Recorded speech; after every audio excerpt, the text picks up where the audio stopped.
Nagsimula na ang pagpapatupad ng United States ng naval blockade sa Strait of Hormuz na nakatuon sa mga barkong papasok at lalabas sa mga daungan ng Iran. Ayon sa US Central Command, saklaw ng blockade ang lahat ng naval vessel, ngunit nilinaw na hindi apektado ang mga sasakyang pandagat na papunta sa ibang bansa. Layunin ng hakbang na putulin ang pinagkukunan ng kita ng Iran at pilitin ito na sumunod sa mga kasunduan sa rehiyon.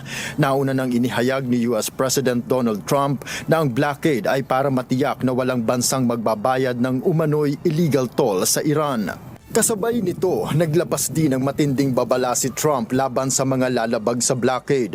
Ayon sa kanya, ang mga fast attack ships ng Iran ay agad nawawasakin kapag lumapit sa blockade at gagamitin ang puwersa ng US para sa mabilis at matinding pag-atake laban sa mga banta sa karagatan. Nagpahayag naman ng kawalan ng suporta ang ilang kaalyado ng North Atlantic Treaty Organization o NATO sa hakbang na ito ng US.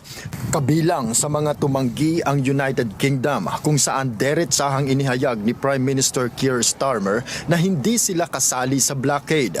Ayon sa kanya, hindi dapat mahila ang kanilang bansa sa digmaan sa gitnang silangan sa kabila ng matinding pressure mula sa iba't ibang panig. Iginiit din ni Starmer na mas mahalaga ang pagpapanatili ng malayang paglalayag sa strait kaysa sa pagharang dito.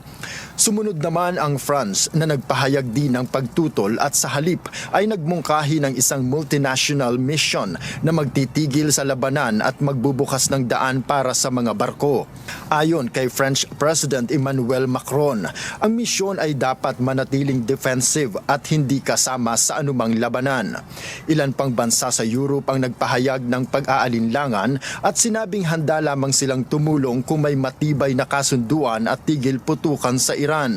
Sa panig naman ng Turkey, nanawagan si Foreign Minister Hakan Fidan na dapat buksan ang Strait of Hormuz sa pamamagitan ng diplomasya at hindi ng militar na aksyon. Ayon sa kanya, magiging komplikado ang pagbuo ng isang international force sa rehiyon at mas mainam na solusyon ang negosasyon. Sa kabila ng pagtutol ng ilang bansa, suportado naman ng Israel ang hakbang ng United States. Ayon kay Prime Minister Benjamin Netanyahu, patuloy ang kanilang koordinasyon sa US at suportado nila ang matibay na paninindigan ng Washington. Giit ni Netanyahu, mahalaga ang blockade upang mahadlangan ang pagpopondo ng Iran sa mga kaalyado nitong grupo sa rehiyon. Ngunit sa kabila ng mga layunin nito, malaki ang posibleng epekto ng blockade sa buong mundo.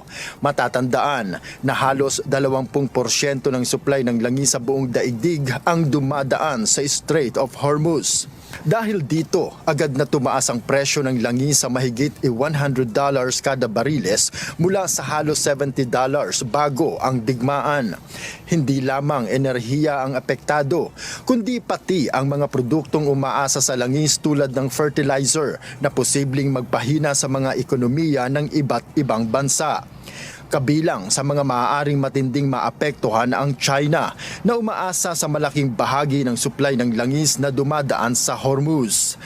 Dahil sa sitwasyon, nanawagan ang China ng pagpipigil at diplomasya upang maiwasan ang mas malawak na krisis. Noel Poliarco, humahataw sa balita ngayon.